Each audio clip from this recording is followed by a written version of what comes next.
for this very significant topic for electrical practitioners, electrical design analysis, voltage drop, and short circuit calculations. But the intention is only for some small service and transits. We're not going to discuss about analysis for big projects. So the intention is to aid the REE and the RME and some other electrical practitioner.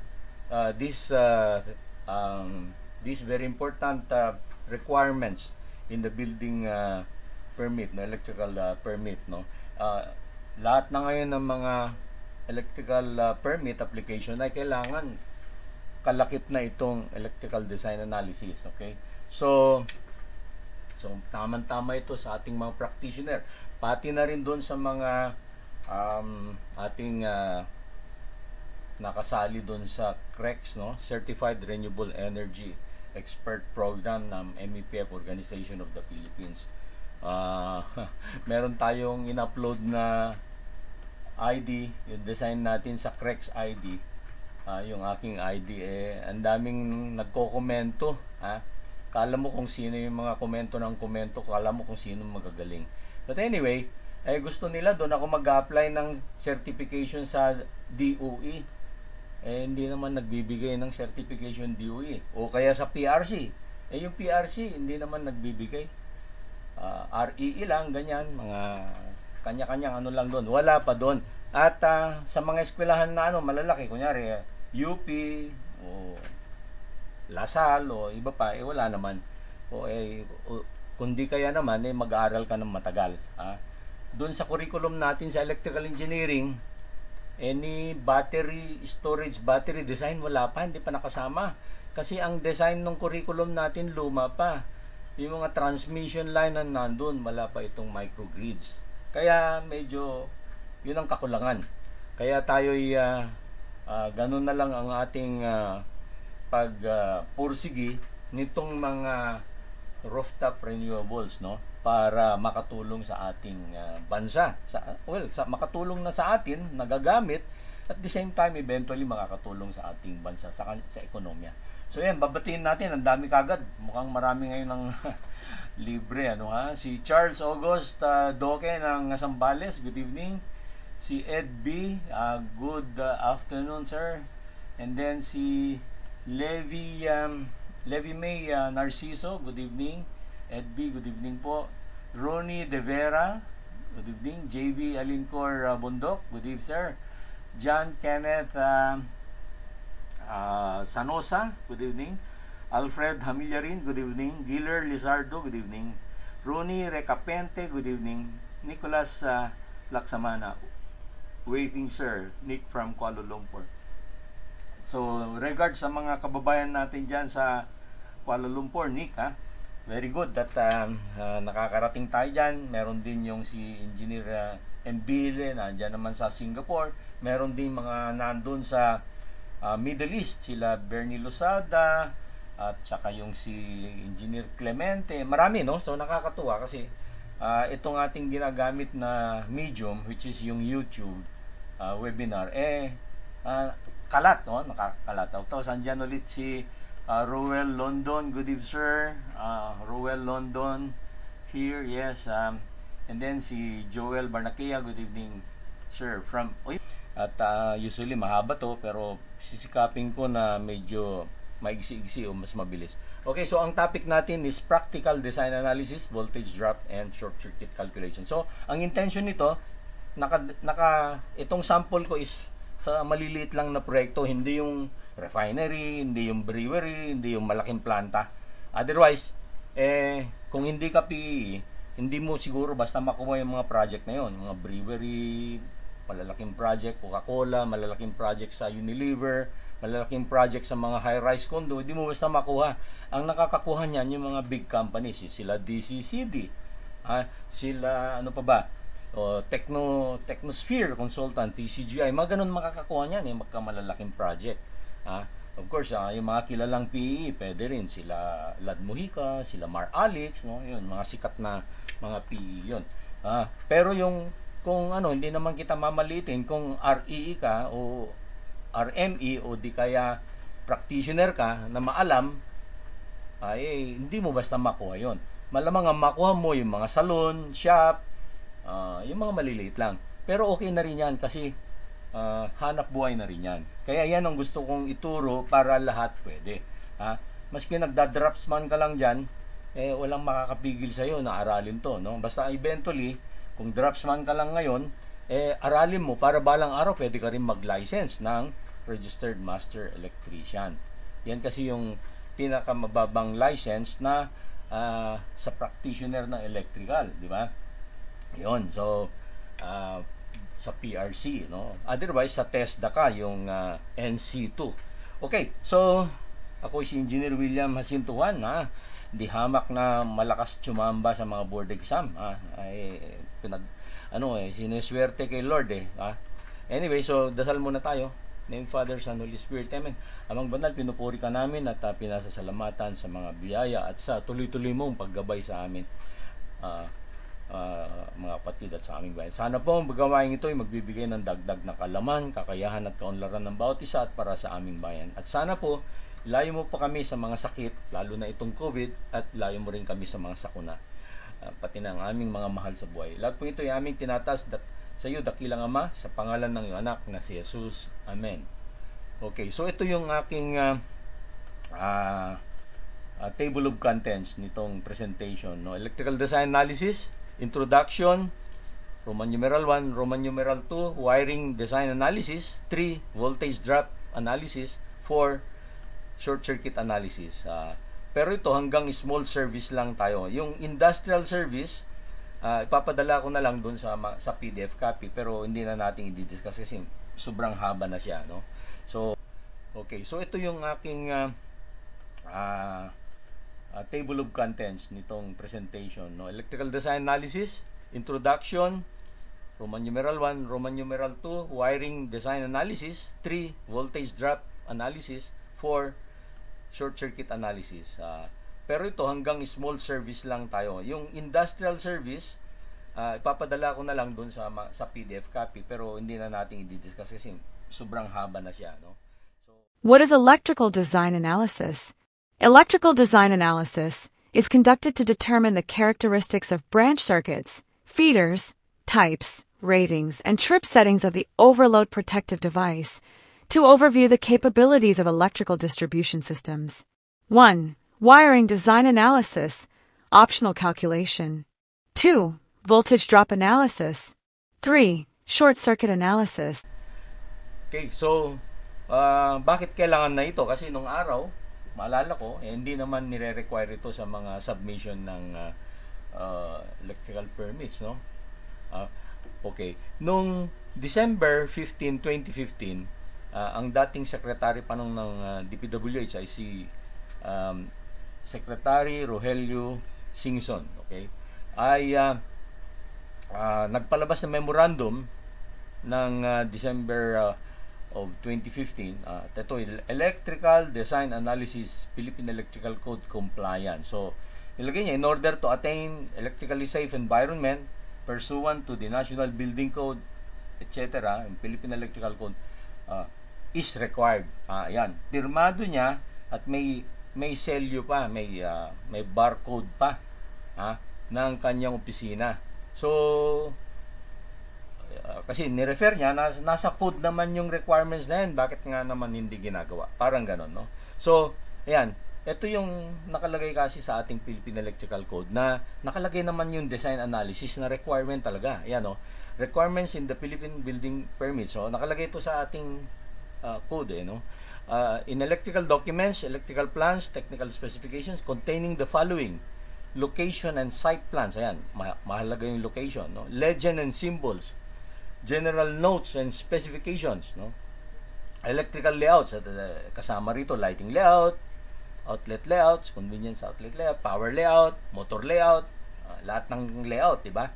And then schedule of loads or load schedule. Load schedule mo sa panel board, sa transformer, sa generators, UPS, lahat ng power sources, no? Kaya transformer siya o generator or UPS or pati solar ngayon. And then letter F, bold emphasis, design analysis. So ito nakalagay na dati nung araw pa, pero tuwing nagsasubmit ng sa building official dati, hindi ginagawa ito. So ngayon, after review of the Philippine Electrical Code, andun talaga.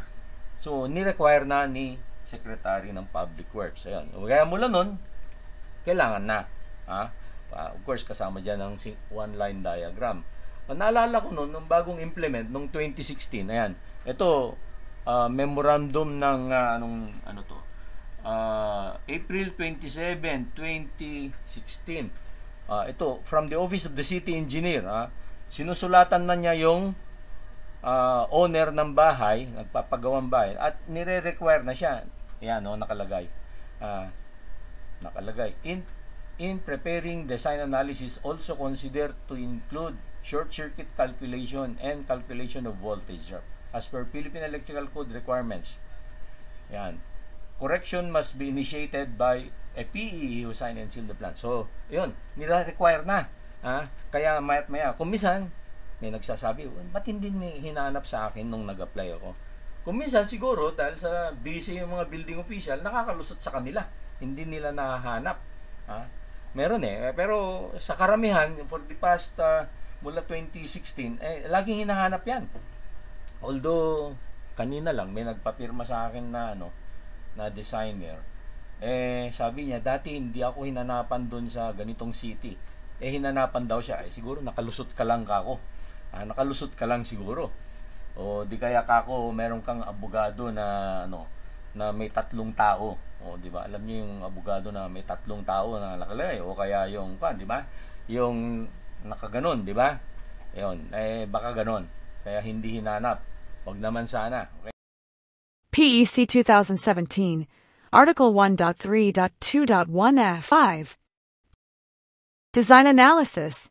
Design analysis shall be included in the drawings, or shall be submitted on separate sheets of standard size paper, and shall show branch circuits, subfeeders, busways and service entrance, types, rating, and trip setting of overload protective devices, calculation of voltage drop, calculation of short circuit current, for determining the interrupting capacity of the overcurrent device, for residential, commercial, and industrial establishments, protection coordination of overcurrent protective devices, arc flash hazard analysis to determine the required personal protective equipment in places other than dwelling places.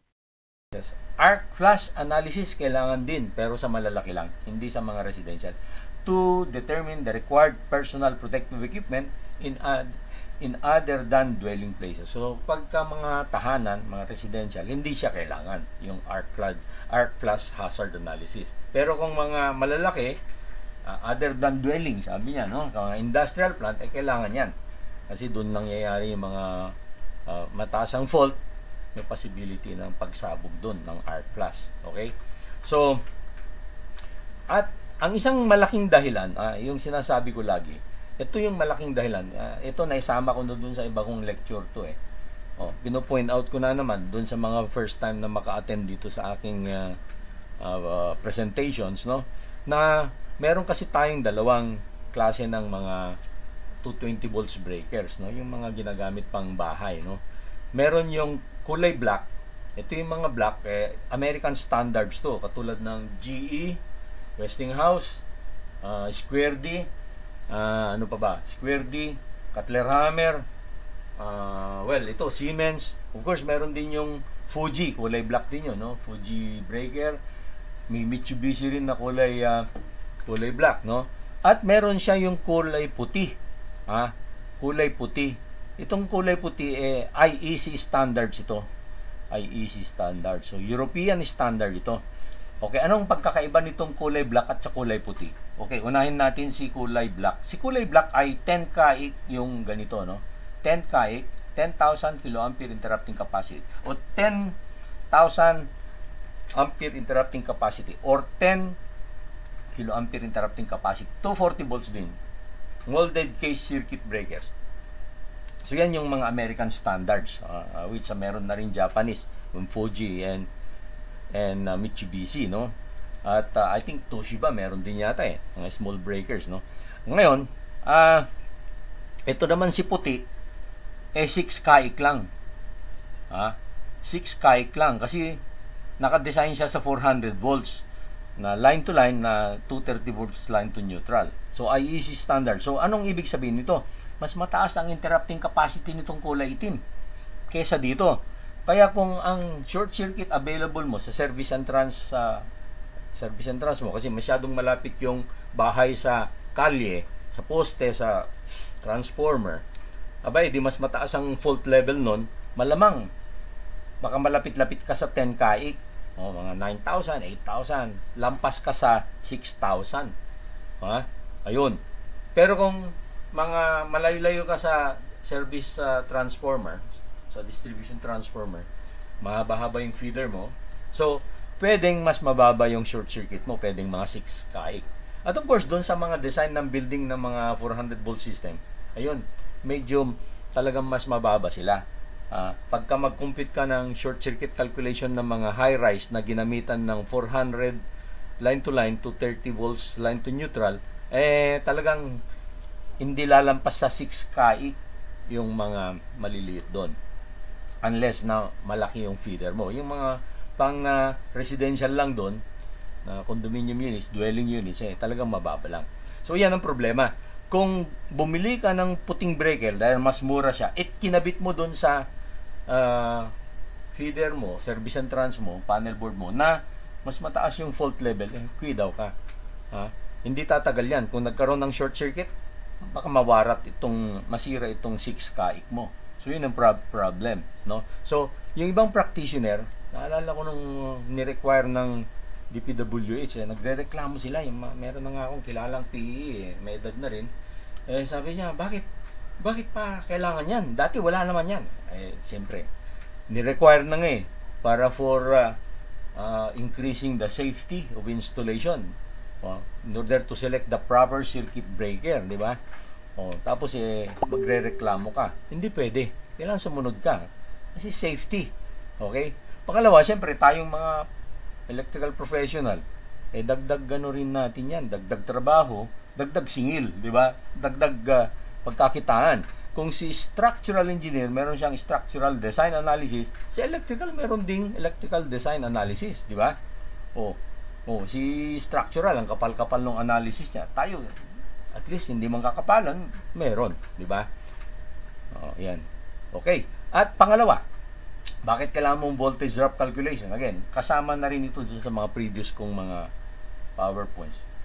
Kasi kung meron kang sirkitong malayo at hindi mo na consider yung voltage drop at ang voltahe niya mababa na, katulad nitong deep well, kasi sa drawing usually pinapakita lang natin ang plan view, top view or plan view. Hindi natin pinapakita itong lalim, kasi kung minsan di mo naman alam yung lalim ng deep well kung imagine mo ito 20 na tubo, ang isang tubo kasi 20 pi o 6 meters, hindi ang lalim. Kung meron kang yung submersible pump po nandito sa kailaliman, okay, tapos yung kawad mo maliit, naku, ang laking voltage drop mo. Laging mababa ang voltahe sa motor. Palagay natin sa ang rated ni motor is 230 volts, 220 volts, pero dahil sobrang haba ng voltage drop, dahil maliit ang kawad, no, palagay mo ang voltage drop nandun na siya sa mga 40 volts, no? So 220 minus 40, nasa 180 volts na lang. Every time na mag-start si deep well, submersible deep well, malaki yung starting current niya. Maski pag gumamit ka ng mga reduced voltage, naapektuhan.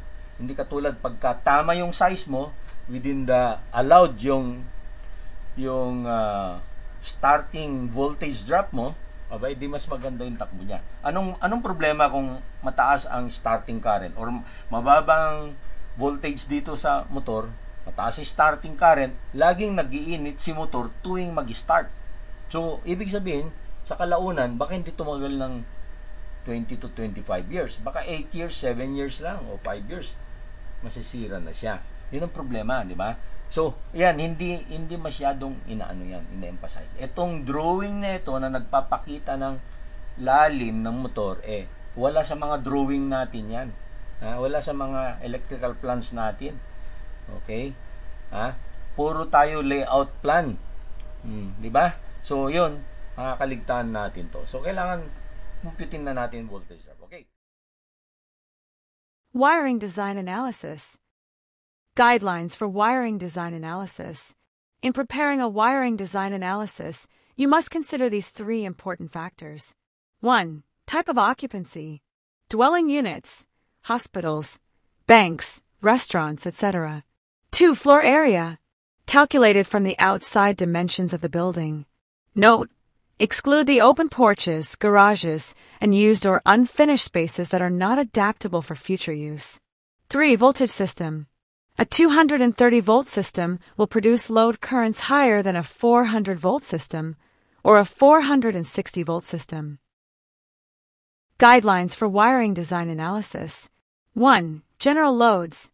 Calculated load shall not be less than 100% of the first 10 kVA load, plus 40% of the remainder of the following loads. A. 24 volt amperes per square meter for general lighting and general use receptacles. B. Small appliances circuit loads, calculated at 1500 VA or less, shall be permitted to be included with the general lighting loads and subject to demand factors provided in Table 2.20.3.13. C. The nameplate ratings of all appliances that are fastened in place, permanently connected, or located in a specific circuit. Example: electric range, clothes dryer, oven, counter-mounted cooking units, etc. D. Ampere or in VA rating of all motors and low power factor loads. Example: washing machine, ceiling fan, etc. 2. Heating and air conditioning loads. A. 100% of the ratings of the air conditioning and cooling loads. B. 100% of the heating ratings when head pumps are used without supplementary electric heating. C. 100% of the nameplate rating of electric thermal storage and other heating systems. Then, ito kinuha natin dun sa code. Ito yung mga recommended ni code na mga demand factors sa lighting, no? Dwelling units, first 3,000 watts o volt amperes, 100 percent demand factor, and then yung 301 to 120, 35%, and then yung remainder over 120,000, 25. So ito yung pagkamaramihan ng dwelling units, no? And then hospital, ayan, first 50,000 at 40% siya. Pag hotels and motels naman, first 20,000 watts up to 50% demand factor, and then remainder pababa ng pababa. Warehouses, first 12,500, yun, 100%, tapos yung remainder 50%. So yung iba, yun ang problema. So anyway, doon sa aking practical electrical calculations, kaya nag-indicate ako doon na mga iba't ibang mga demand factors para gabay natin. Kasi hindi kumpleto itong binigay ni code na mga demand factors eh.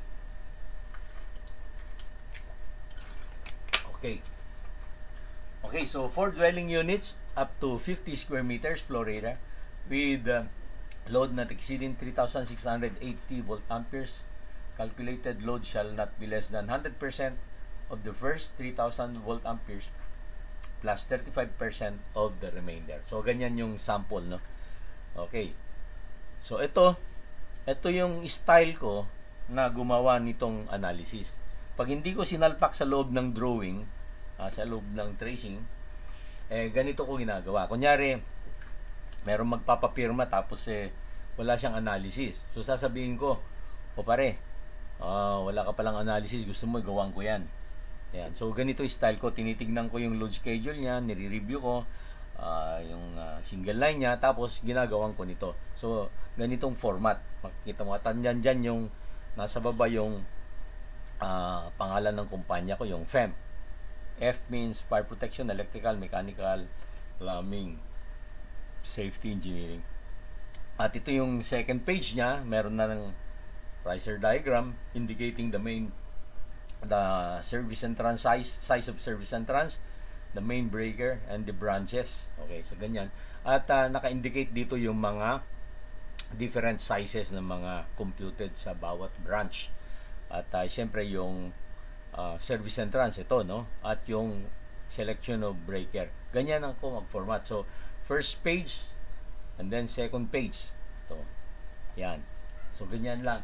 Ngayon, pwede mo ring ito isalpak mo dun sa load ng drawing sheet. Sa ilalim lang ng load schedule and computation mo, lagay mo dun sa ilalim. Ito na ang pinaka-computation mo. At sa ilalim na naman nito, andun yung voltage drop analysis mo. Tapos, pinaka-ilalim, okay, yung short circuit analysis mo. Kasi yung makukuha mong data sa voltage drop, pwede mo pang lakihan yung wire, yung mga home run wire sa branches, no? At ganoon din sa short circuit naman, kung malaki short circuit, pwede mong specify yung mas malaking, mas mataas na interrupting capacity ng circuit breaker. So, yun ang purpose. Okay? So, now we proceed with our example, computations for wiring design analysis. So, ito, meron tayong sample ng simple lang na bahay, no? Okay? So, simple lang. Let's try to create a design analysis for this residential plan. Ang area niya is 56.18 square meters, no? So, yan. Floor area times yung sinabi ni code na pwedeng gamitin. 56.18 times 24 volt amperes per square meter is equal to 1,348.32 volt amperes. So, using this load, i-divide mo ng voltage niya, you get 6.13 amps. So, 6.13 amps, you can select a home run wire na 2.0 mm squared, which is ang 2.0 is na THSN is 25 amperes ang allowable current niya. Pero dito, ang inassign ko lang na breaker is 20 ito, no? Pwede ring 15 kasi maliit lang, kung maliit lang, liit ng load mo, 6 lang no? 6.13, so sa totoo lang pwedeng 15. Pero dito pwede ring 20. Kunyari kung gusto mong may allowance ka, diba? Okay? So, then, punta tayo dito. Ngayon, ito yung galing din sa code dito, yung mga recommended load, no? Iba-iba Kung Armory, 8 watts per square meter. Kung mga club, ayan, club, 16 watts per square meter, 16, no? Siguro dahil yung club madilim, diba, yung mga nagka-club dyan. Then pag hospital, 16. Barbershop, beauty parlors, mataas, 24. Anyway, restaurant, 16. Office building, 28. May 28, Then ito marami, schools, stores, 24. Pero karamihan ang ginagamit natin 24 para, ayan, katulad ito, dwelling units, 24. Okay? Yung iba pa, yung gumagamit sila na mas malaki, yung 100 volt amperes per lighting receptacle, no?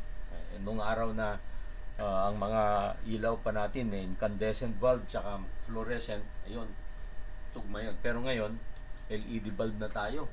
Isang bulb, kunyari, 9 watts, napakaliwanag na, or 11 or 14 or 15 watts, sobrang liwanag na LED, di ba? So, ang liit-liit na yung kanyang wattage. Hindi katulad nung araw, yung equivalent na liwanag ni 9 watts, nandun siya sa mga, siguro, mga 40 watts na fluorescent, o 20 to 40, mga ganon. Ganon yung efficiency ni LED bulbs. Talagang sobrang efficient siya, Kasi nung bata ako, incandescent, no? Then of course, meron na rin fluorescent noon. Pero siyempre, mas mura yung incandescent noon. Wala pang, parang kung di ako nagkakamali, wala pa yatang 40 pesos lang yata isang bumbilya noon. Samantala yung fluorescent na screw-in type, maabot siya ng mahigit 100. Siyempre, di gusto mong makatipid, gagamitin mo yung incandescent bulb. Pero sobra naman ang wattage niya, times 4 ni fluorescent. Ngayon, naging uso si fluorescent, lalo na yung screw-in type. I remember, 1981 yata yun eh. Nag-upgrade kami sa isang project sa Caltex Refinery. So, ginagamit namin yung fluorescent valves, no? Then, years later, dumating na itong si LED at mura na rin siya. So, yan. Yan ang ano natin ngayon, ha? So, yung assumption, si code, nandun pa rin, 24 watts per square meter pa rin, mas matipid na. Is it advisable na liitan? Hindi. Kasi mas safe itong 24 volt amperes per square meter. Mas safe yung design mo dyan. Diba? Kasi kung sakali man na lagyan mo ng mas maraming ilaw yung circuits mo, okay lang, diba? Mas safe siya. Hindi siya masyadong masasagad. Okay? Okay, so appliances naman. Specific appliances or similar loads shall be calculated based on ampere ratings of appliance or load served, no? So, say for example, small appliances like a refrigerator, ang inassume ko is kung ano yung nandun sa sample sa PEC, 1500 volt amperes divided by 220 volts equals 6.82 amps. So, ang pinili kong alambre is 3.5 mm, dalawang 3.5 plus ground. Okay? So, ground mo pwede ng 2.0, di ba? Now, and then, lagyan mo ng breaker na, dahil ito refrigerator, siguro, lagyan mo to ng 20 ampere na breaker. 20 ampere na breaker. Tapos, letter C, washing machine. Inassume ko lang na 1000 volt amperes, na kung anong nandun sa sample sa code. 1000 volt amperes divided by 220 volts equals 4.54 amps. Okay? So, pero, mapuna mo rito, ang pinili kong wire is 3.5 mm din. Pareho lang sila ni ref. 3.5. Pero, ang pinili kong breaker, 30. Bakit? Kasi si washing machine, mas malaki yung kanyang starting inertia. Di ba? Yung washing machine, ganyang kalaki yung lagayan ng mga damit eh. Tapos usually, andyan yung damit, andyan yung tubig. So, mabigat yung iniikot ng motor. So, yung starting current ni washing machine, mas malaki kaysa dun sa starting current ni refrigerator ang motor. Si refrigerator kasi, si compressor, ganyan lang kalalaki yung diameter ng compressor. Ganyan lang, maliit yun. So, yung kanyang rotor, maliit lang din. So, pag start, madaling umikot itong si compressor. Maski sabihin mo na medyo mas mabigat yung load. Hindi. Mas mabigat ang load ni washing machine dahil ganyang kalaki yung tab niya. At andun yung tubig puno. Mabigat, di ba? So, yan. Kaya ko pinili na 30 ampere siya. Pero pwede rin 20 siguro. Pero pinili kong 30 para to give allowance to the higher starting current of the washing machine. Ngayon, kung yung washing machine mo inverter type, hindi na problema to. Kasi alam mo naman si inverter type ang starting niya, soft start na siya. Di ba? Wala na siyang malaking pitik sa starting. Anyway, pero hindi naman lahat ng washing machine tsaka ref inverter type, di ba? Andiyan pa yung mga luma. So, okay na rin to na mas malaki yung break. Total, yung ampacity ni 3.5 is 30 amperes, tugma lang siya. Di ba? Safe na safe. Huwag ka lang maglagay ng pinili mo 3.5, 30 amperes, tapos nilagyan mo ng 40 amperes to. Nako, may tulog yung wire mo sa katagalan. Okay. Letter D, electric range. Nag-assume lang ako ng medyo malaki-laking electric range. Karamihan naman sa atin, di na gumagamit ng malaking load sa kuryente, sa electric range. Kasi mahal ang kuryente natin, di ba? Pero, pag nagde-design tayo, naglalagay pa rin tayo. Kasi kunyari, ang dinesign mo para sa isang mayaman, sa Forbes Park o sa Corinthian o kaya kung saan mayaman subdivision, yung Green Meadows, mga milyonaryo yan.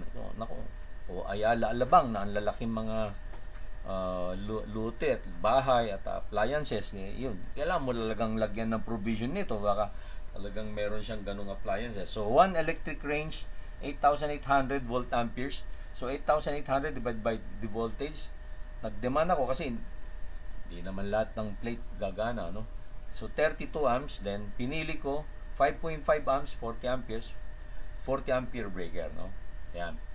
Yan, so nakakuha na ako ng load ko sa refrigerator, washing machine, electric range. Kanina yung lighting and an outlet, no? Isang 20 ampere tsaka isang 30 ampere. Ngayon, pangatlo is aircon naman. Okay, ito pinili ko lang 1/2 pero ang inassume kong ampere ni 1/2 malaki pa rin, 8 amperes. Yung 8 amperes kasi ito yung mga full load ng mga sinaunang mga aircon, yung mga 1 horsepower. Okay, kasi ngayon marami na 1/2 na lang yung ginagamit. 1/2 horsepower, meron ding 0.5, may 0.6, 0.75. Ang liliit na ng current, mga 4 amperes, ganon. Pero para safe yung design mo, gamitan mo lang ng 8 yung dating amperahe ng mga luma. Kasi baka mamaya itong may-ari ng bahay, meron siyang tinatagong luma pa. At imbes na yung bago ilagay niya, yun ang ilagay niya, yung luma na 8 amperes pa. So at least, pag 8 amperes pa, safe pa rin yung home run mo. Naka-size up siya sa dating malaki. Okay. So, 1 horsepower, 1127, ginamit ko rito. 30 ampere ang breaker ko. Ang wire, 3.5 mm plus ground. Okay. Yan. So, medyo nabubuo na yung analysis. Ito na. General lighting, 15 ampere sa ilaw at then 20 ampere sa outlet. Then, small appliances, 1500 watts sa ref. Yan. Sa washing machine, ito, 3.5, 30 amps. Then, range. Na-compute na natin kanina, 5.5, 40 amps. Okay. So, computing for the demand. Sample ni code ganito, no? First 10,000 volt amperes. Ito pala yung total, balikan natin. Ayan, no? 12,186 volt amperes. Yung first 10,000 tapos yung mga ano niya, no? Ayan, ito pala 12,648.32 volt amperes ito, no? 1348 plus 1500 plus 1000 plus 8,800 is equal to 12,648.32. Ayan. Ito na siya. First 10,000, ito, 100%. Tapos yung remainder, ima-minus mo itong 12,000 minus 10,000 is equal to 2,648. 40% siya ngayon. Yan ang sinabi ni Code. 40%. Ito siya. So, tapos idagdag mo 100% of the air conditioning load, 1127, add mo siya, for a total of 12,186 volt amperes. Yan ang demand volt amperes mo, demand watts mo, no? So, ito, pinakita ko lang yung mga computed natin sa lighting circuit, convenience outlet circuit, ito yung refrigerator circuit, range circuit, ACU, washing machine, with the corresponding breakers, no? Ang pre-trip breakers, no? 15, 30, 40, etc. etc. Ayan. So, service entrances, entrada. So, 12,186, tapos idagdag mo ngayon yung 25% of the biggest motor. Assuming mo lang na of course, mas malaki yung inassume sa ref, pero hindi naman totoo yun at saka ito kasi maliit lang to, no? So, 15,186 plus 25% of this, divide mo ng the voltage, 54.2 amperes yung demand current load. So, ngayon, pipili ka. Kasi yung 8.0, 55 amperes ang positive, di ba? Okay? Kaso, pag itong piliin mo, masyadong maliit, walang allowance, di ba? Samantala, kung yung 14 pipiliin mo, 70 amps, may allowance siya. Of course, pwede ka rin pumili ng 22 mm. Di ba? 22 mm. Di, siyempre, para in kaso na in the future, magdadagdag ka pa ng load. Anong malay mo, di ba? Kaka yung bahay mo, gawin mong opisina pagdating ng araw. Magiging work from home ka, di ba? Okay, so, dito, ang recommendation ko is 14 mm. 14 mm, 70 amperes ang positive. Okay. So, calculating the protection, first 10,000 plus the remainder, then 250% of the biggest motor, kanina 25%, ngayon 250, this is the maximum limit. So, applying it, 10,000 plus 1,059 then 257 or 1127 divided by the voltage is 60.33 amps. So, ito yung limit. Kaya lang, kung 60 ilalagay mo, malilimitahan yung wire mo. Ha? Kung 60 ampere trip, malilimitahan yung wire mo na 14 mm. So, ang recommendation ko is 70 ampere trip. Para, kung sakali man na nagsabay-sabay ang load, okay pa. At si 70 naman, protektado niya yung wire mo kasi 14 mm ang wire mo, 70 amperes. Okay. Yan. So now, pwede mo nang kumpletuhin. Pakita mo rito yung bawat bawat lighting, small, washing, range, aircon, other loads, etc. Yan. For presentation. Then, single line riser, pakita mo ganyan. Naka-indicate na rin yung breaker. So yan, ito yung pinipirmahan ng pinapapirmahan sa PEE. Diba? Kaya kung meron kang mga ganyang project, dito sa Metro Manila, pag kami nagpapapirma sa akin dito, yung nyari kayong mag-design nito at nilapit nyo sa akin to, bahala ka na sa pirma ko. Kami ni Engineer Diaz, ganyan, bahala ka na. Pwedeng pangkape na lang, pwede rin kwentuhan na lang di ba? Ang mahalaga, makuha mo yung trabaho, makagawa ka analysis, kumita ka. Kami, happy na kami sa kape-kape lang. Ngayon, kung kaya mong hindi kape, kunyari sunmig light, abay, di mas happy, di ba? Okay, so, bago tayo mag-proceed dito sa voltage drop analysis, medyo mag-break lang muna tayo.